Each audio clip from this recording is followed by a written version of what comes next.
The following podcast is an exclusive presentation of Project Entertainment Network. Thank you for coming to the Project Entertainment Network store. Please place your order. A good choice. A t-shirt for the horror show with Brian Keane. Amanda Method coffee mug. There's more. A Necrocast on hoodie. That's sharp. But why on earth would you want Bizong leggings? Wait, are you Mr. Frank? The Project Entertainment Network store, stacked with goodies from all your favorite podcasts. T-shirts, hoodies, mugs and more. www.projectentertainmentnetwork.com. There shall come a podcast like no other. Defenders Dialogue with Brian Keane and Christopher Golden.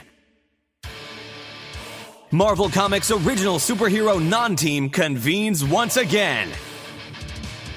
The Incredible Hulk, the Savage Submariner, the Master of the Mystic Arts, Doctor Strange, and a dynamic supporting cast of Marvel superheroes battle against evil as the Defenders. Without further ado, true believers, here's your hosts, Brian Keane and Christopher Golden. Excelsior! And welcome back once again, true believers, to Defenders Dialogue. I'm Brian Keane. And I'm Christopher Golden. And Brian, what a fascinating couple of issues we're about to cover. And of course, before we cover them, I say Excelsior to all the true believers out there, but especially to you, my friend. And to you as well, my friend. Today we're going to be covering New Defenders, issue 136 and 137. The plot focuses on one of our mutually favorite members of the team, that is Isaac Christians, the Gargoyle, who regular listeners will remember disappeared during the Defenders' battle with Manslaughter, but Manslaughter claimed that he had nothing to do with that. And we learn in this episode, in this issue, that is 1,000% true. That's right. We should start by saying, again, story by Peter Gillis. Both these issues, we'll just say 136, 137, written by Peter B. Gillis, penciled by Don Perlin, and inked by Kim DeMulder. That's right. And we open in Afghanistan, deep beneath some kind of crumbling fortress in Afghanistan. And there's a wizard descending down a long flight of stairs by torchlight. A one-eyed wizard, and I have this weird feeling that all evil wizards should only have one eye. He's Tim from Monty Python and the Holy Grail. Well, some call him Tim. And we find that he has Isaac captured in a dungeon, not just captured, but in the center of a pentagram. You'll remember, of course, Isaac was given his form and powers by the demons of the six-fingered hand. We've always wondered if magic would in fact work on the Gargoyle, and we're finding now that it is. He is imprisoned in this pentagram. Yeah, so, and again, to avoid confusion, let's clear this up right now and say that although he's called Gargoyle because he looks like a gargoyle, he's Isaac Christians on the inside, but his body is the body of a demon. That's right. Which is why this wizard's powers and spells seem to work on him. And I also want to point out before we go any further that I don't know what year this was, Brian. We'd have to go back and see. And this is a classic.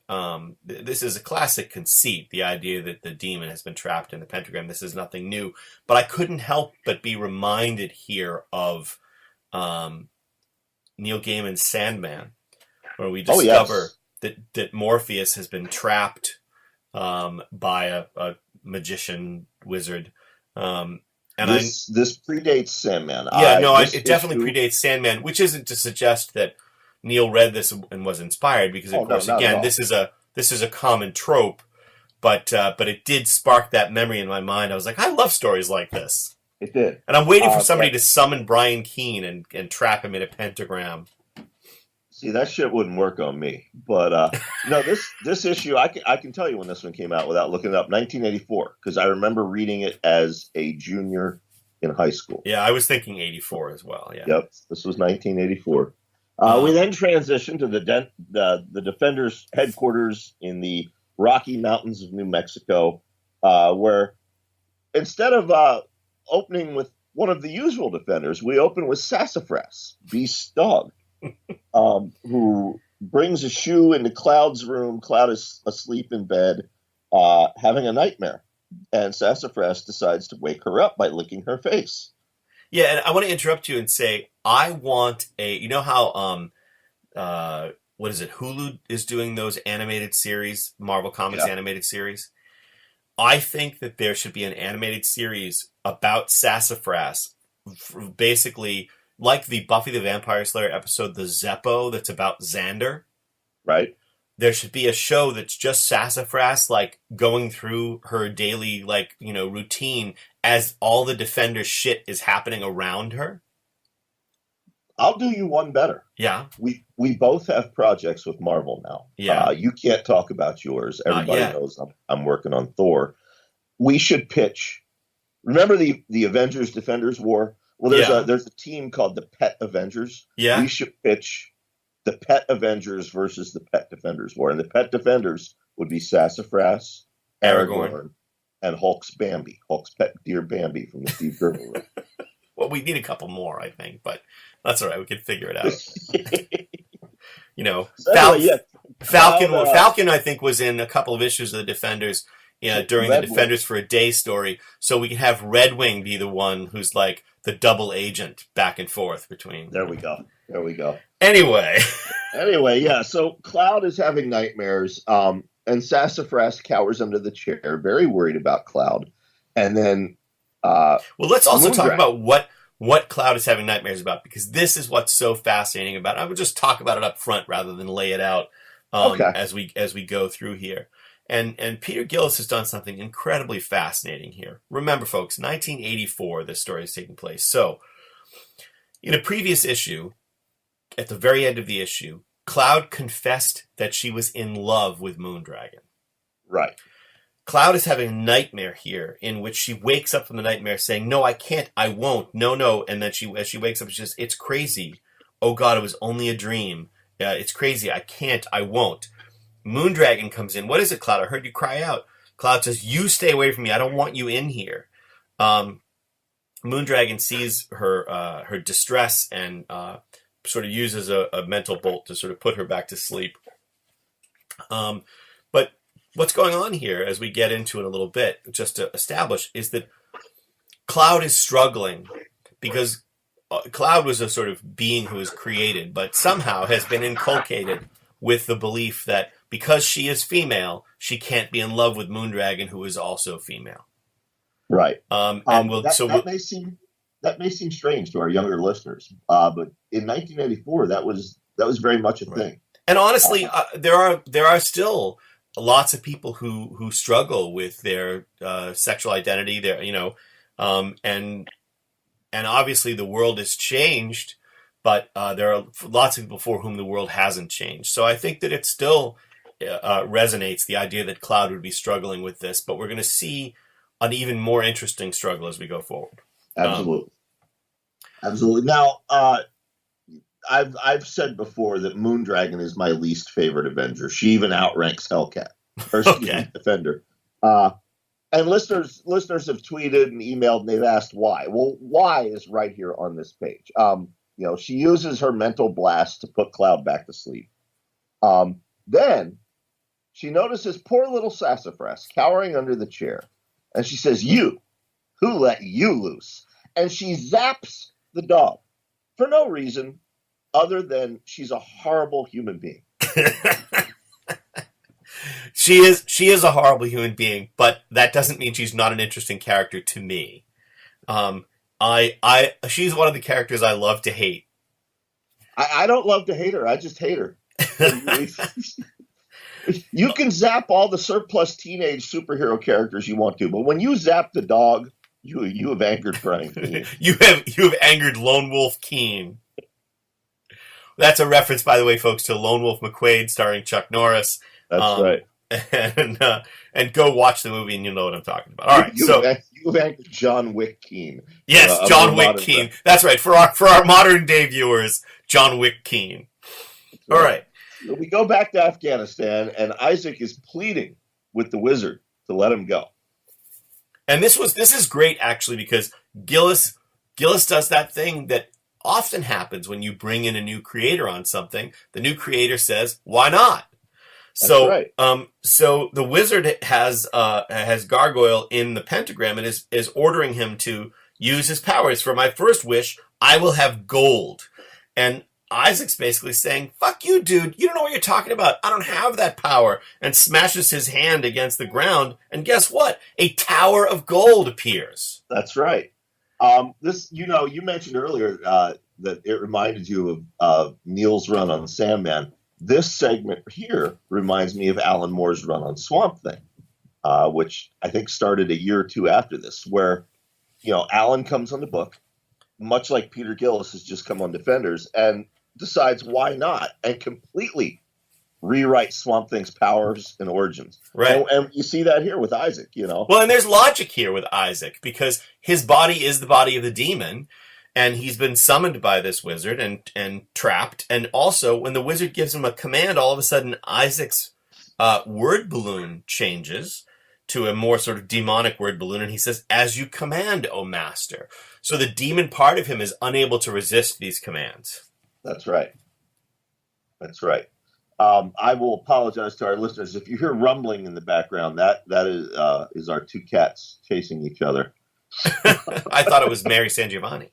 No, she went out for milk. Okay. Cats chasing each other. All right. Well, in any case, the wizard has some kind of sphere in which he then pulls Isaac's essence. So Isaac is sort of discorporeal and contained inside this glass sphere.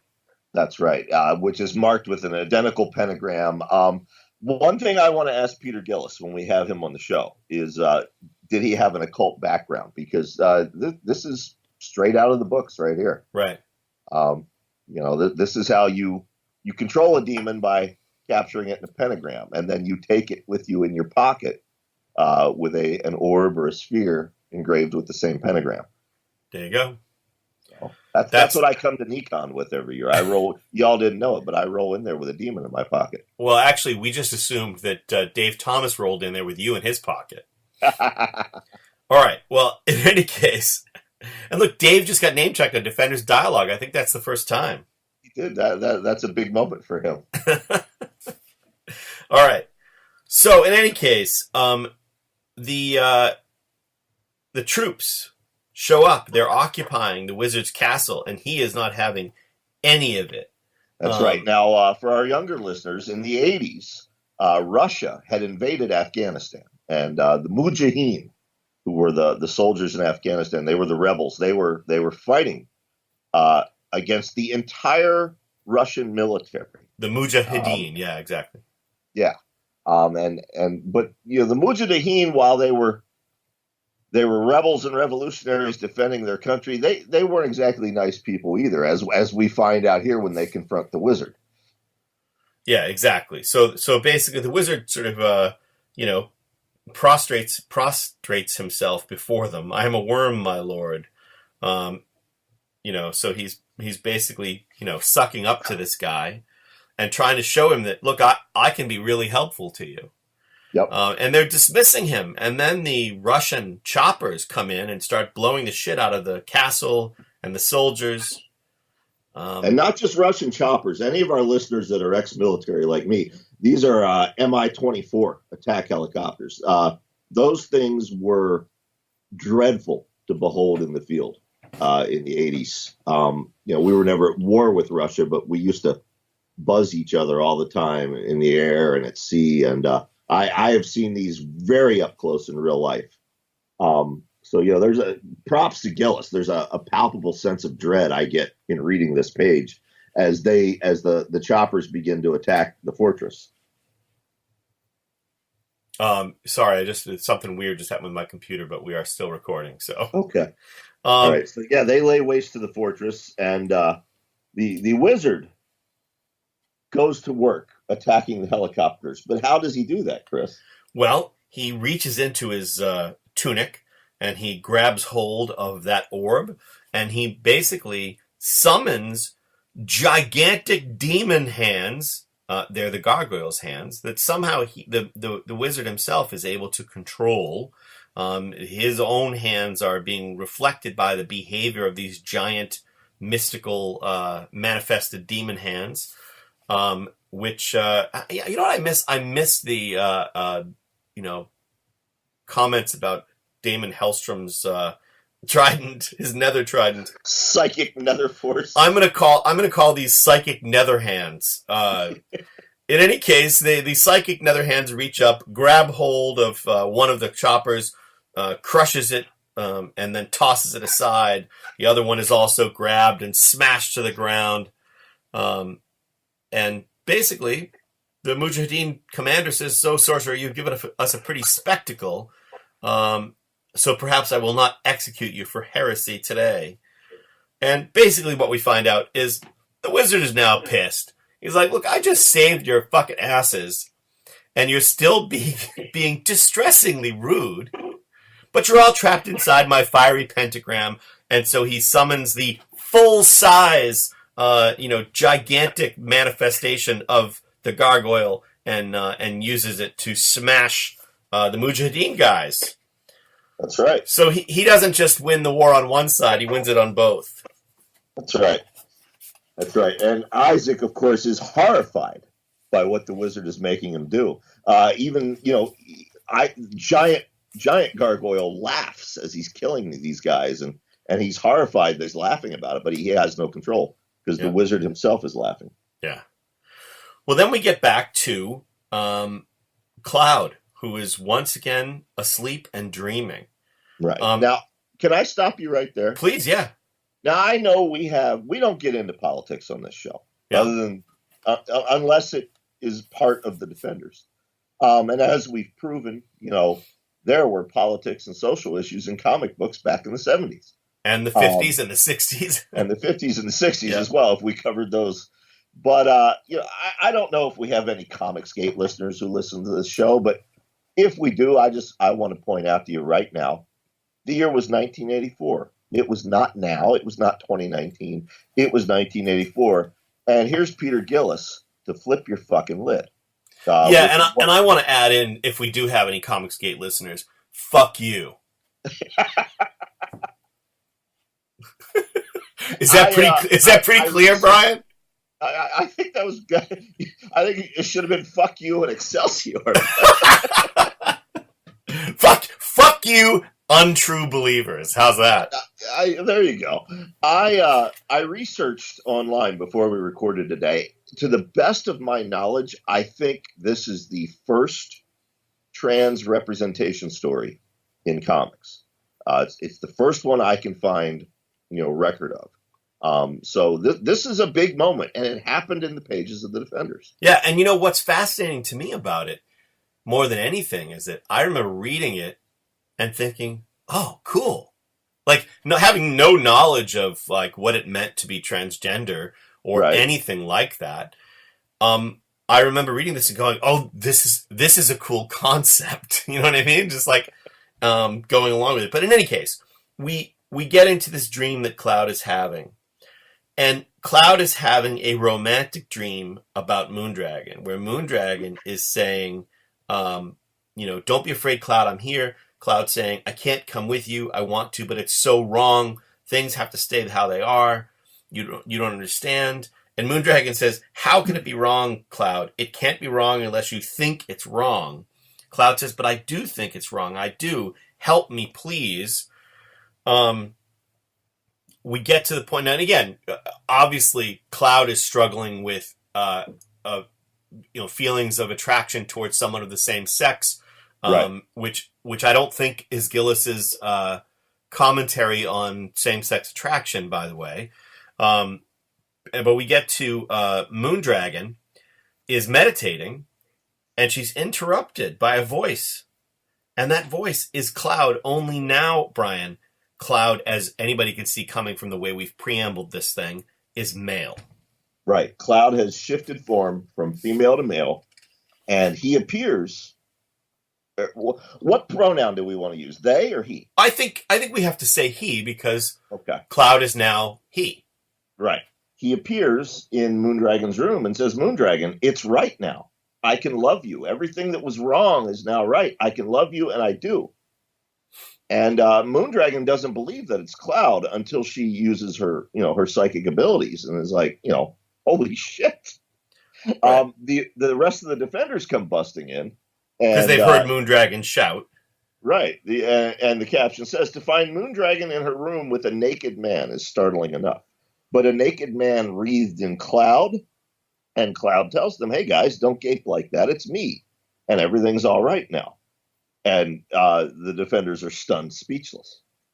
Yeah, it's really interesting. I love that. I love that panel of like you should use that panel, Brian, where they're all just like slack jawed in like amazement. They're just like, "What the fuck is going on here?" Absolutely. Um, We then transition to what I think is one of the most horrific moments of the issue. We're back one of the most horrific moments of the entire series, actually. Yeah. For two reasons, but go ahead. Yeah, we go back to Afghanistan, and it's the Russian forward operating base, and there's a general there with his soldiers, and they're making plans, and the wizard walks in, and he seizes the general's head in his hands and begins to knead his flesh like clay, like Play-Doh, putting it into different forms, and it's horrific. Well, and the wizard's hands become the demon, the gargoyle's demon hands, the three, right. And that was creepy. For a minute, I was like, oh shit, that's what's going on here. So once again, the wizard is just basically tapping into Isaac Christian's abilities that Isaac didn't know he had. Right. And he's finding out in the most horrific way possible. Yeah. So yeah, there's some horrific Bernie Wrightson-esque artwork here by Don Perlin, where he deforms this general, eventually melts him like hot candle. Well, and he's saying, "Let's have a smile, shall we?" As he's kneading the guy's face, and the guy is saying, "Please stop, please." And then he's crying, and the wizard is mocking him for crying. Right. It's really twisted and gross. It really is. It really is. I loved it. And then even worse, when he takes out this orb that has the gargoyle trapped inside, we see Isaac saying, "The things you're making me do, I never knew I could do them, and I wish to God." And he's trying to say God, but he can't. Right. Because the wizard, it's against the rules. Right. But then Isaac has a plan. Yep. He knows that if he can get to, back home, Doctor Strange or somebody can help him. So he tells the wizard, he says, "It grieves me to see you waste your powers in this land when you could go to fabled America to help yourself to its riches." And the wizard says, "Very well, take me to America." And they materialize in Times Square, New York Times Square of the 80s. And the wizard realizes right away, "You've tricked me. I sense that in this city dwells Doctor Strange, master of the mystic arts. You meant that he should sense me and destroy me." And Gargoyle, he feigns his ignorance. And then the wizard sees a billboard for the Rocky Mountains. And they remind him of his home in Afghanistan. And he tells Isaac, take him to the Rocky Mountains instead. Exactly. So we get back to the defenders, where the Beast is saying, "Let me get this straight. He's really her, or she's, how is this possible, Cloud, and why?" Cloud says, "I don't know, Hank. I just couldn't go on like I was. I couldn't fall in love with Moondragon, be like I was." And Cloud's asking for forgiveness, and Moondragon says, "It's all right, Cloud." And the Beast says, "Of course it is, kid. You just startled us." So here we go with Hank McCoy, who has seen many people undergo changes in his life, just saying, "It's fine. You're all good." Exactly. Yep. I this issue and next issue, I really like what Gillis did here. He really put some thought into the individual reactions each of these characters would have. Yep. And you nailed it. Hank himself has undergone, more than one significant change. Yeah, exactly. So yeah, it makes sense with the character that this would be his reaction. Yep. And then Moondragon senses Isaac in danger and pain and realizes where he is, and so they hop a plane, Warren Worthington's a private jet apparently, and while they're flying, they're on board, and Bobby Drake, Iceman, says to Valkyrie, "How can you be so comfortable with him sitting next to you?" And Cloud says, "Please, Bobby, don't talk about me like I'm a monster. I'm still the person you knew." And Bobby is not having it. Bobby's like, "Oh, sure, you're just a regular average guy or girl." And, Valkyrie is saying, you seem to forget the people who hated you because as a mutant, you were not regular or average. And I like this line. Bobby says this Cloud is again saying, "I need you. You're my friend." And Bobby says, "So am I supposed to kiss you or shake your hand?" And that I think is really interesting for a couple of reasons, because it is this thing. It's this again. Listen, if you're a comic skater, I'm sure you've shut it off at this point because I already told you to fuck off. But what are you doing there, Brian? What's going on? What do you mean? There's some kind of is that the cats going crazy in the background? No, there's no noise now. Oh, that's weird. There was some I don't know. So there was some kind of shuffling noise going on in the background. Oh, I touched the computer for a moment. I wonder if it was that. Oh, maybe. Oh, well, in any case, so the thing about Bobby here is that I feel like he's showing us this sort of patented toxic masculinity. So he's upset because he no longer wants to kiss Cloud. You know what I mean? It's right. So her worth to him was at least partly defined by his attraction to her. That's one read. I would offer a different read. Okay.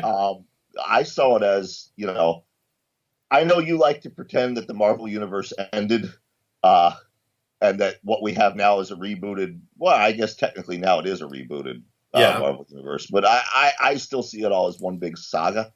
Right. In the modern era, Bobby Drake is gay. Yeah, but wait a second. You are absolutely right. But at the time he was writing this, Gillis did not know that was going to happen. No, but I see what I see here is a deeply closeted man who is very upset with the stirrings he's feeling deep inside. Now that Cloud, yes. We can certainly read that way in hindsight. Yeah, that's how I'm reading it. All right, good. I did not read it that way back in the day, obviously. No, neither did I, of course. Yeah, I was 16 when this came out. Right. Again, at 16, I totally understood what Bobby was saying. Yeah. That's a fairly confusing evolution going on. It is, but it's interesting to me how, given the character's mainstream story, current day storyline, how this really does dovetail into that. Yeah. Yeah. It's interesting.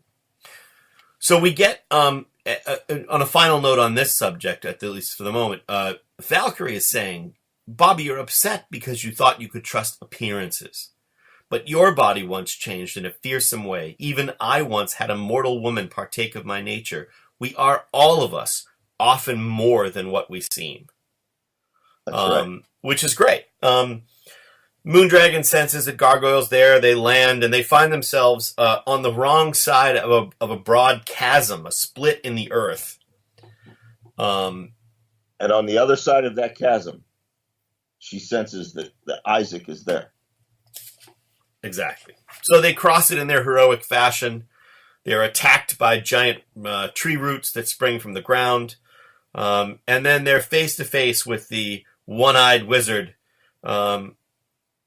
who finds himself to be strangely frightened of Valkyrie, which I don't blame him. That's right. And then he summons his slave to protect his master, and they see the gigantic manifestation of the Gargoyle. That's right. Which leads us right in to Defenders issue 137. It picks right up. Another great Kevin Nolan cover, by the way. Absolutely. And the Defenders, Valkyrie, of course, rallies the Defenders into battle against one of their dearest friends. Yeah. And the defenders clearly realize that Isaac is not in charge of his own body at this point. They know him. They know that he's not capable of doing. They didn't know he was capable of this power, or these powers that he's showing that he has. But they know that he's not in his right mind, or what have you. You know. Right. I'm babbling a lot today. But in any case, the wizard even says, basically, he stumbled on the cantrip, the spell that summoned this demon. And he thinks the defenders are Isaac's fellow demons. That's right. That's right. So, the defenders attack. Bobby sends a shower of icicle spears at the wizard. The wizard uses another of Isaac's powers, fire, to melt them away. Cloud turns into a cloud and envelops the wizard, and the wizard changes him back to female Cloud. No, changes him back from cloud form to human Cloud. Right. And just for the record, that's not a misgendering. As these issues go on, Cloud has trouble keeping one gender. Correct. They switch back and forth. So, then Gargoyle plucks Cloud from the air, doesn't recognize Cloud, tosses Cloud into the air, and Angel rescues Cloud, and Cloud, says, "Isaac didn't recognize me, Angel." Angel, in typical 80s Playboy fashion, says, "Well, could it be the fact that you were a girl the last time he saw you? But don't fear, we'll have you safe and sound in a jiff." Right. Yeah, it's well, and of course, then it's Valkyrie that comes in with Dragon Fang, which burns as she strikes. She actually cuts into Isaac, manages to cut his, the flesh of this gigantic manifestation, and she's trying to finish him off, basically, not kill him necessarily, but if she has to, she will. Right. And then she comes eye to eye with him, with this giant manifestation, and she sees the pain and that is her own agony is mirrored in the torture in the gargoyle's eyes, it says. Right. But that causes her to pause, which gives the wizard a chance to shout commands, and Gargoyle bashes her away. Right. Valkyrie and Aragorn go flying through the air, but, Aragorn, masterful Pegasus that he is, recovers, and Valkyrie comes back in for a second attack. You really are auditioning for that Pet Avengers versus Pet Defenders. Next week I get to write Valkyrie in this Thor series, and I'm all about Aragorn. I love that horse. I want one. In any case, interestingly enough, and this leads us to some interesting places from here forward, Moondragon makes a psychic connection reaching out to Gargoyle, to Isaac, where the wizard, at least for the moment, can't see, and basically says, "Look, you can't control yourself, but you can try to make sure that one of your next mystic bolts hits me and basically burns away my headband that's limiting my psychic abilities." And Isaac, knowing that Odin had put that headband on her on purpose to sort of keep her from zapping dogs. Right. Exactly. To keep her from being too powerful and doing evil deeds. But she says, look into my heart. See me for who I am. You'll see that I am on the side of right. I'm a warrior for the side of good. He sees her chakras and all of that stuff. But then he also sees images of a young woman over whom a dread shadow falls. That's right. The wizard breaks into this psychic communication. He senses it, and he zaps Moondragon, then does the same, or Gargoyle does that to Valkyrie and Aragorn. That's right. And not even Aragorn can recover from this blast. He and Valkyrie are both plummeting to the earth. Aragorn is far too heavy for Warren to fly up there and save. So Iceman builds a slide. And the defenders, gather together and try to plan a new attack. Exactly. Hidden behind an ice wall for the moment.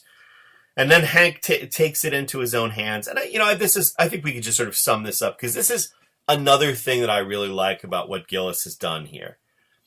He's giving us the beast that will be. Because as much as I loved DeMatteis's beast, the beast for me is always that guy who looks like this, but is both really fun, but really smart. Right. He begins quoting passages from the Gnostic religion's holy books, including the names of figures that the wizard doesn't think that he should know, the secret names. Right. Exactly. Yeah. Basically, these are the names of the archons, which in the Gnostic religion, they're akin to demons. They serve the demiurge. I don't know that we need to. That's a whole separate podcast. I can go on about that stuff for hours. But yeah, it's very cool that Hank is using his intellect rather than his physical abilities or dashing off a witty one-liner. Right. Well, so he distracts the guy. Go ahead. Sorry. Yeah, I was going to say what it does is it distracts the wizard long enough for Angel to swoop in behind him and grab him and take him up into the air. Now, this is a bad plan. Because the beast is that close, he could have just clocked the guy, lights out, end of story. But instead, the angel grabs him and flies him up into the air. It does provide us the ability for the angel to see from above that they are all in the midst of this fiery pentagram. Right. So that's the first time that the defenders have realized that. The wizard makes Angel think that his hands are burning off, and makes us, the readers, think the same. Right. Angel lets him go, and when Angel falls, we find that actually his hands are fine. It was a spell to make him think that. That's it. The wizard's had enough. He sends the gargoyle to destroy them all finally. But at last, there's a plan. That's right. His fist, Gargoyle's fist comes smashing down, and Valkyrie, taking the place of Hulk now fully in this book, says, "Behind me, defenders," and stops him from smashing them all. But she can't wield Dragon Fang while she's holding Isaac at bay. And I like this moment. It's sort of like Captain America lifting Thor's hammer. She tells Hank, "You must wield Dragon Fang in my stead." And we get this great panel of the beast charging forward, wielding the sword. And what does he do, Chris? He chops off the gargoyle's fucking hand. That's right. Which I was like, even reading it this time, I'd forgotten that it happens. And I was like, oh, damn. So all this sort of black ichor comes flooding out of the stump. But when a hand falls, Brian, it transforms itself into some kind of multi-headed demonic creature in its own right. That's right, because don't forget, Isaac's hand, like the rest of his body, was created by the six-figured hand who serves Satan. And what I love about this, Perlin drew, of course, that storyline, but it's nice to see him calling back to those demons, because that's what Isaac's severed hand turns into. Is something straight out of Defenders issues 99 and 100. Yeah, exactly. Yeah. So then the fight ensues, and while that happens, Moondragon again makes psychic contact with Gargoyle, saying, "I beg you, one bolt will remove this headband. It's our only chance." And Gargoyle, even though he's basically, being, destroying his friends, says, "Never. I'm sorry, Moondragon, but Odin was right about you. I won't do it." Now, we don't know what Isaac saw, but Isaac is basically saying, it's better for Valkyrie to kill me than for you to be set free. So he saw something in her mind. Yep. So then the fight continues. The defenders destroy the demon creature that was formed out of Gargoyle's hand. But Moondragon has that plan now. She says, "Obey me without question." They always love when she says that, because nobody trusts her except Cloud. So they do so. And they make, at that point, fairly short work of this situation, Brian. That's right. Using lightning bolts and Dragon Fang, They temporarily blind the wizard, who only has one eye at first, and now the wizard is blinded. We won't go into how, because it's a little silly, but it's fine. But the wizard is blinded, but the wizard commands the gargoyle to give him true sight, to let him see through his eyes.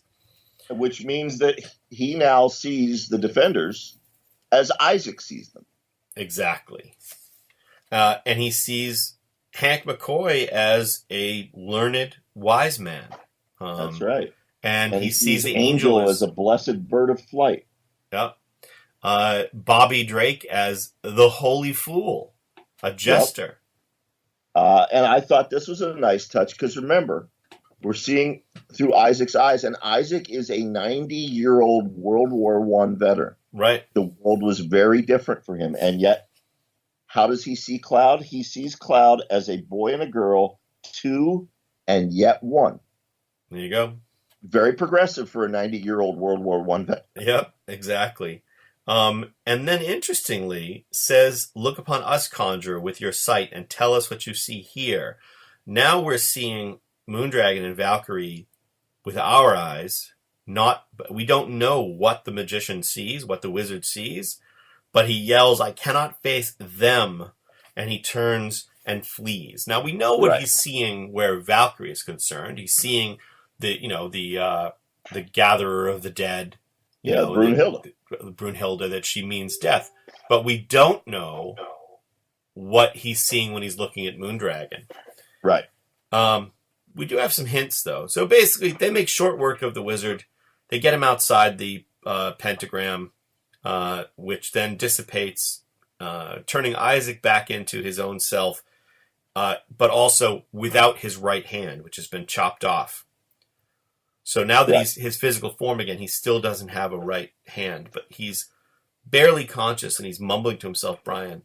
He's saying, "Listen, Moondragon, you have to be careful. Be careful, Moondragon." And then he passes out.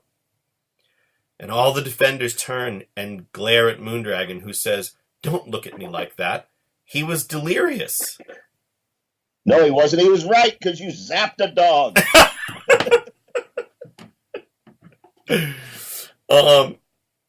In any case, it says next, the origin of Moondragon and the leader of the defenders. Neither are what you expect. Be here. That's right. That's right. So we're going to see as we close out this series, because we have 15 issues left, I believe, that this story between Moondragon and Gargoyle plays out basically for the rest of the series. Yes, it does. Yes, it does. And we will get to that next issue. Exactly. Before we do that, Chris, and before we end the show, I have an exclusive announcement. Oh, you do? What is it? Elf with a Gun. Obviously, my favorite member of the Defenders Rogues Gallery, is he not? He is. Has not appeared since J.M. DeMatteis' run on the Defenders, which we covered. I am happy to say the Elf with a Gun will be reappearing this year in Marvel continuity at my hands. Excellent. Excellent. As he should. Teaming up with Howard the Duck and Pip the Troll, no less. There's a lot of cigars in that room. There's a lot of cigars in that. That's all I can say for right now. But yes, you will be seeing the Elf with a Gun again this year, and I am very proud. I can stop working in comics now. Forever. I have achieved everything. That's probably why they let you do it. God, we can finally be rid of him. Until the Pet Avengers versus Pet Defenders. There we go. All right, folks. Well, if you enjoyed this show, you may also enjoy Chris's other podcast. That is called Three Guys with Beards. He does it every week with New York Times bestselling author Jonathan Mayberry, James A. Moore, and a rotating cavalcade of guest hosts. You might also enjoy my other podcast. That is The Horror Show with Brian Keene. I do that every week with Mary Sangiovanni, the aforementioned Dave Thomas, Matt Wildison, and other occasional co-hosts. Both of those are available wherever you listen to Defenders Dialogue, and all three are made possible by the Project Entertainment Network. The best way to support this show, because you notice we don't have ads on this show. So the best way to support it is to go to projectentertainmentnetwork.com. And while you're there, maybe you get yourself a sweet Defenders Dialogue t-shirt or coffee mug or condom. No, I'm kidding. They don't make condoms. But we do have our logo on many other things. I don't know why you'd want Chris or I on your condom anyway. But yeah, Project. Well, because it would say, wear this, or you might have a kid that grows up to be this big a nerd. Would your condom be Dragon Fang or Mjolnir? My condom would be Gargoyle. Oh, so many one-liners. I can't pick. Rock hard. Wouldn't that be Ben Grimm, the Thing? And then That's true. No, I don't know. Yeah, probably. All right. On that note, Brian, you've brought us to the depths. I say Excelsior, true believers. See you next week, folks. You're listening to American Top 40. More tragedy in the news today. Kim Kardashian has a new baby. What the hell? There's nothing good to listen to. Hey, wait, what's this? You gotta roll that out. See, it makes me do weird things. I don't like it. God damn it. I'd be going down on myself? Shit. Hey guys, it's Bill Mick. Maya. And Junior. from the Unsupervised Podcast. Check us out every Thursday on the Project Entertainment Network. Take a break from the stress of the world and come have a laugh with or at us. Bill. My Favorite Story, a podcast author anthology featuring short fiction from the hosts of the Project Entertainment Network shows. Three guys with beards. Jim Moore, Jonathan Maybury, and Chris Golden. Tom Clark from Necrocast on Brian Keane of The Horror Show. Chuck Buda. And Armand Rosamilia of The Mando Method. Mary San Giovanni of Cosmic Shenanigans. Jay Wilburn from Matters of Faith. John Urban sick of ink stains. Biz Ung's Mr. Frank. Available on Kindle and in paperback and through the Project Entertainment Network store. www.projectentertainmentnetwork.com. You should probably get dressed before you go get milk. Tommy, can you isolate that line of Brian saying you should probably get dressed before you get some milk and use it as the intro to every episode from now on?